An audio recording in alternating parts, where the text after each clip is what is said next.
Afghanistan is a country that may seem small and sparsely populated at first glance, but its history is filled with the defeats of the world's greatest military powers, from Britain and the Soviet Union to the United States of America. In 2001, the United States entered Afghanistan with the goal of fighting terrorism. It overthrew the Taliban, established a new government, and built an army with billions of dollars in funding and years of training. But after 20 years, when the US withdrew, that army couldn't even mount meaningful resistance against the Taliban. The government collapsed, and the Taliban once again took control. But the US wasn't the only power defeated in Afghanistan. In the 1980s, the Soviet Union invaded, fought for a decade, suffered heavy casualties, and eventually was forced to retreat. Before that, Britain made 3 attempts to conquer Afghanistan, but each time it failed and withdrew in defeat. Why? Why has this seemingly small country become the graveyard of empires? One of the key reasons is Afghanistan's harsh and mountainous geography. 75% of the country is covered in rugged mountains.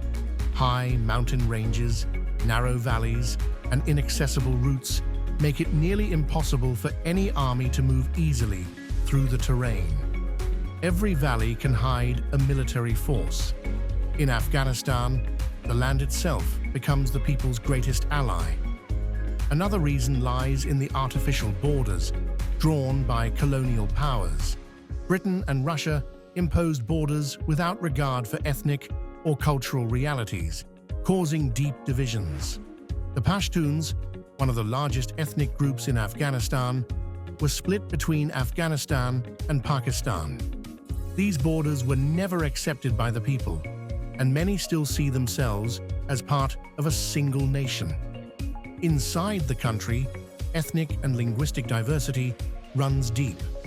Pashtuns, Tajiks, Hazaras, Uzbeks, and others have rarely been unified throughout history. The mountainous terrain has only deepened this separation. Years of distance and division have eroded national trust and created fertile ground for internal conflict. In addition, Afghanistan suffers from a lack of infrastructure. Few roads, insecure routes, and limited essential services make it difficult for the central government to project power across the nation.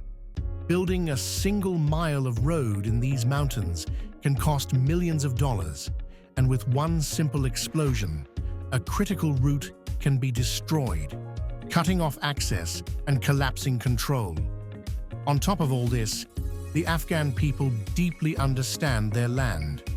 Local fighters, equipped with basic tools but profound knowledge of the terrain, can immobilize the world's most advanced armies. Afghanistan is a place where small, determined groups can defeat massive military forces. Finally, governments installed by foreign powers have lacked legitimacy in the eyes of the people. This lack of trust has prevented the emergence of a unified national identity, leaving space for continuous rebellion and resistance. In the end, neither the US nor the Soviet Union nor Britain could control Afghanistan. Not because they lacked military strength, but because of the country's geography, history, ethnic structure, and absence of political legitimacy. Until the people of Afghanistan come together and take ownership of their future, no foreign force will ever be able to bring them lasting security and stability.